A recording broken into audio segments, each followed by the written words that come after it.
안녕하세요. 쿼터백 연금 투자 조은래 자산 배분 과정입니다.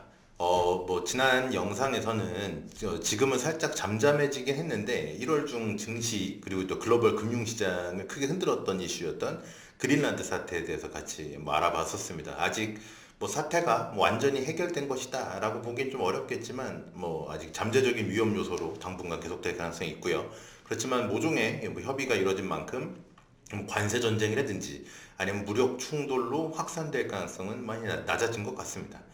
오늘 영상에서는 이번 주 시장을 뒤흔들고 있는 미국 트럼프 대통령의 케빈 워시 연준 의장 지명과 관련된 내용에 대해서 함께 알아보도록 하겠습니다. 이 정치적인 맥락이나 아주 디테일한 부분을 살펴본다, 따져본다라고 하기엔 좀 시기상조인 것 같고요. 현재 어떤 일이 벌어지고 있고 왜 금융시장이 이런 반응을 보이고 있는지, 그리고 이제 큰 틀에서 어떤 내용을 확인해야 될지, 그리고 이런 국면에서 우리는 어떤 식으로 대응해야 될지, 이런 부분들을 함께 살펴보도록 하겠습니다. 일단 지난 주말을 지나면서 글로벌 자산 가격에 엄청난 변동이 있었죠. 여기 화면에도 좀 보여드리긴 하는데, 한국 증시는 월요일에 매도 사이드카가 걸리는 등 굉장히 공포스러운 분위기가 연출됐다가 화요일인 오늘 매수 사이드카가 발동되면서 하루하루 변동성이 굉장히 크게 나타나고 있습니다. 지난 주말에 지금 보여드렸던 이 차트와 같이 글로벌 자산 시장에서는 금이나 은 같은 귀금속 가격이 폭락을 하였고요. 비트코인 등 가상화폐도 굉장히 크게 조정폭이 나타났습니다. 이와 함께 시장에서 주로 주목하고 있는 대표적인 지표인 미국의 장기 금리 있는 상승세, 그 다음에 달러도 상승하면서 시장에서의 불안감을 좀 나타냈다라고 볼 수 있겠습니다. 이 은 가격 같은 경우는 장중 한때 한 36% 가까이 하루 만에 조정을 받았고요.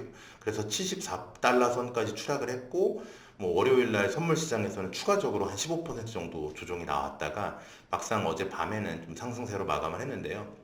이런 낙폭은 1980년대 이후 단일 하루 낙폭으로는 최대치였다 이렇게 알려져 있습니다. 다행히 지금 현재 조금 전에 제가 확인했을 때 현물 시장에서는 한 82, 3달러 정도 선에서 오름세로 지금 계속 거래가 되고 있는 그런 상황입니다. 그렇다면 왜 이렇게 급격한 조정 그리고 이제 그런 변동성이 나타난 걸까요? 물론 예상보다 높게 발표됐던 주말에 있었던 생산자 물가지수 PPI라고 하죠. 이 생산자 물가지수가 영향을 줬을 수도 있고 미국 정부의 이제 부분적인 셧다운에 대한 그런 공포 이런 부분들도 복합적으로 영향을 줬겠지만 어쨌든 가장 메인 이벤트라고 볼 수 있었던 건 케빈 워시의 차기 연준 의장 지명이다. 이렇게 해석하는 게 좀 시장에서의 해석인 것 같고요. 실제 주요 가격 변수 역시 이제 트럼프 대통령의 기자회견을 전후로 해서 크게 변동폭이 커졌다는 점에서 저희가 힌트를 알아볼 수 있겠습니다.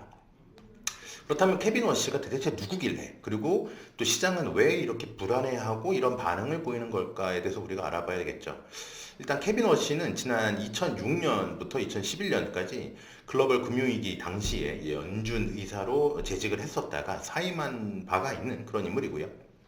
이전에는 이제 부시 행정부와 모건 스탠리 등 공공 부분이나 민간 부분에서 다양한 경험 그리고 폭넓은 인맥을 보유한 분으로 알려져 있습니다. 특히 아시는 분도 많이 계시겠지만 몇 가지 사실로 좀 유명하죠. 첫 번째는 이제 우리나라에서 이 오른쪽에 보신 갈색병, 갈색병으로 유명하죠. 에스티로더의 사위라는 점, 그리고 둘째는 굉장히 잘생긴 외모로 이제 젊었을 때 훨씬 잘생겼습니다. 잘생긴 외모로 연준의 아이돌이다라고 불렸다는 점. 그리고 마지막으로 셋째는 이게 좀 중요할 수 있겠는데요. 현재 미국의 유명한 투자 그룹인 스탠리 드러컨 밀러의 듀케인 캐피털에서 파트너로 지금 재직 중이라는 사실입니다. 이게 왜 중요하냐면 이 입김이 센 드러컨 밀러가 월가에 있는 동료들에게 케빈 워시를 지지한다라는 말들을 공공연하게 밝히고 있고요. 이런 이 월가의 다양한 인맥들이 이 연준 의장의 지명에도 일정 부분 영향을 줬을 거다라는 추측들이 있기 때문입니다. 드러칸 밀러는 현재 그 미국의 재무장관인 스콧 베센트의 멘토로도 유명합니다. 지금 베센트 장관, 그다음에 케빈 워시 여기도 모두 이제 드러칸 밀러의 휘하에 있다라고 볼 수 있겠고, 그렇기 때문에 이런 부분들이 연준 의장 지명에 영향을 줬을 거다라는 추측이 좀 설득력이 있겠죠. 여하튼 케빈 워시는 이제 1월 31일부로 임기가 마무리됐던 마이런 이사의 자리에 이사로 일단 임명이 된 다음에 파월의 공식 임기가 종료되는 이제 5월 이후 한 5월 15일 정도쯤에 의장직을 수행하게 될 것으로 현재로서는 예상이 되고 있습니다. 그렇다면 이제 월가에서도 좀 적극 권장하고 있는, 이렇게 밀어주고 있는 케빈 워시가 지명이 됐는데 왜 글로벌 자산 시장에 이렇게 발작과 같은 반응을 보였을까? 그간 이건 이제 과거 워시 후보자를 둘러쌌던 그 과거의 철학, 그리고 발언, 그리고 견해, 정책적인 스탠스 등으로 인해서 시장이 미리 앞서서 좀 우려를 보인 것으로 이제 해석이 되고 있습니다. 이제 워시 후보자는 과거에 글로벌 금융위기 당시 QE라고 하죠. 양적 완화, 퀀터터티브 이징 관련된 이 양적 완화 정책에 대해서 굉장히 좀 비판적인 견해를 가졌던 인물로 유명합니다. 양적 완화 결국 이제 무분별하게 돈을 푼다라고 해석을 할 수 있겠는데 이 시장의 돈 풀기가 자의적인 신용의 배분으로 이제 시장의 신호를 왜곡시키고 시장을 교란시키고 망가뜨리고 있다. 뭐 이런 얘기들을 많이 하신 걸로 유명합니다. 그래서 정부가 이제 과도한 부채를 지게 하는 걸 가능하게 했던 정책이다라고 하면서 이러면 안 된다. 연준은 슬림화돼야 된다라는 정책을 주장한 걸로 유명합니다. 그리고 이러한 이 양적 완화 정책이 결국에는 인플레이션, 물가 상승을 야기할 수 있다라는 비판적인 견해도 밝혔었고요. 결국 이를 둘러싼 이 연준 내부에서의 갈등이 해소가 되지 않으면서 케빈 워시가 연준 이사 임기를 7년 정도 남겨놓은 상태에서 2011년에 연준을 떠나게 되는 전격적인 사임의 결정적인 배경이 되기도 했다라고 알려져 있습니다.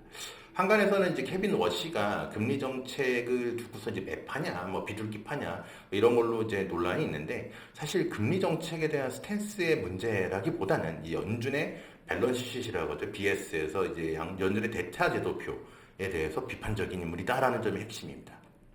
만약 이대로 연준 의장이 된다라고 하면 결국 양적 완화를 축소하는 쪽으로 건드리는 정책을 쓰겠구나. 그렇게 되면 시중의 유동성이 문제가 좀 생기겠구나. 지금과 같은 유동성 파티는 종료될 수 있겠다라는 우려. 이런 불안감들이 가상화폐나 귀금속을 필두로 해서 일단 조정이 한 차례 나타났던 걸로 해석을 합니다. 그렇다면 여기서 이해가 잘 안 갈 수 있는 포인트가 뭐냐면 그럼 트럼프 대통령은 그동안에 하마평에 올랐던 수많은 인물들을 두고선 왜 다른 인물인 케빈 워시를 선택했을까입니다.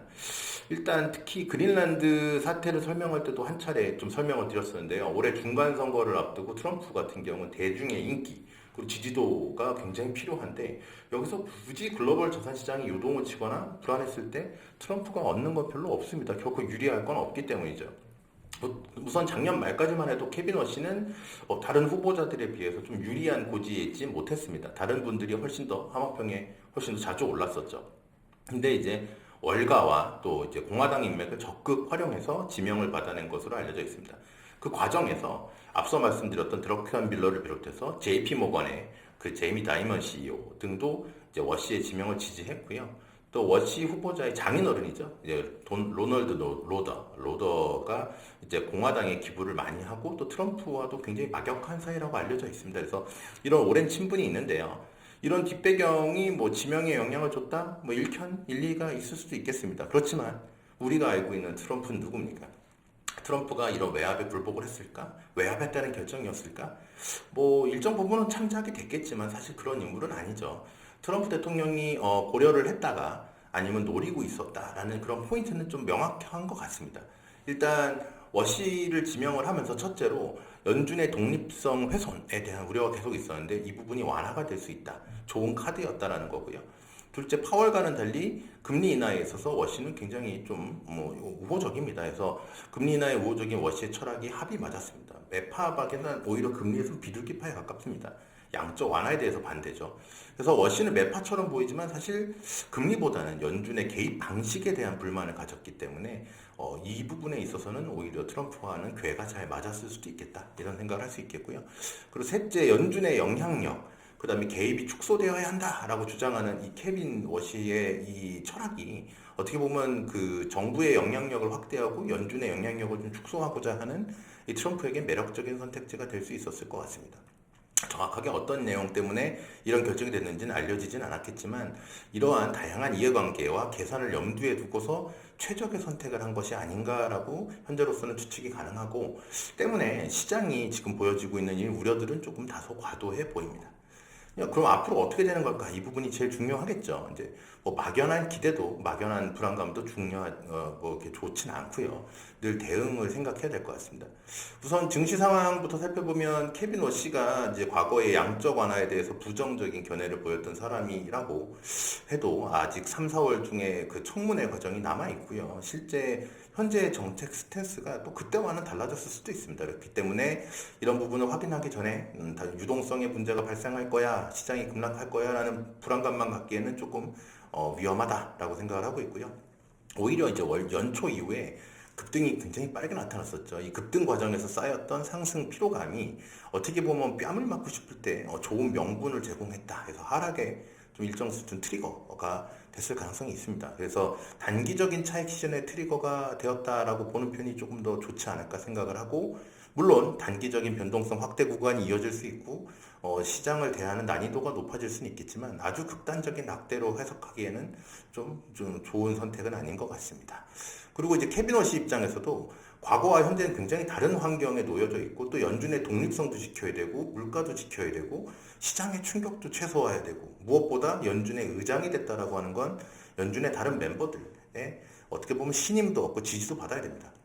그렇기 때문에 극단적인 독단적인 정책을 시도한다라기보다는 점진적인 리더십을 발휘해 나갈 가능성이 크다. 그래서 다수의 의견을 수렴하면서 천천히 가야 될 가능성이 있기 때문에 시장도 역시나 조금씩 차츰 안정된 모습을 보일 것 같고, 이미 시장이 하루 만에 좀 안정 페이스를 보이고 있는 것도 사실입니다.